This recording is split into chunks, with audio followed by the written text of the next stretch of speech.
অনুমিতা, তোমার কাছে pen drive নাকি আছে, একটু দাও না গো, দিয়ে দাও। না তো আমার তো পুরো গলাটা নামিয়ে দিতে হবে না।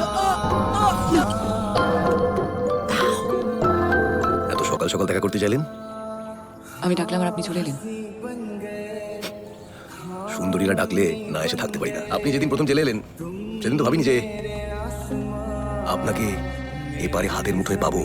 তবে বিশ্বাস করুন, হেভি লোভ হয়েছিল। সাউথ ক্যালকাটা একটা ফ্ল্যাট বুক করেছেন 2,36,00,000 টাকায়, আপনার হোম মেকার বউয়ের নামে। আপনার যা মাইনে তাতে করে পসিবলই না। আপনার ছেলে জানি যে আপনি ঘুষ নেন আর মেয়েদের পিঠে এরকম আঁকিবুকি কাটেন। সুন্দরী মেয়েদের এই শরীরটা যতটা ভালোবাসি, এই মুখটা ততটা ভালোবাসি না আমি। স্বাদটা তো বেশ ভালোবাসেন। কিসের স্বাদ? নারায়ণ সান্যালের জুতোর তলার স্বাদ। ভালো তো বসেন নিশ্চয়ই।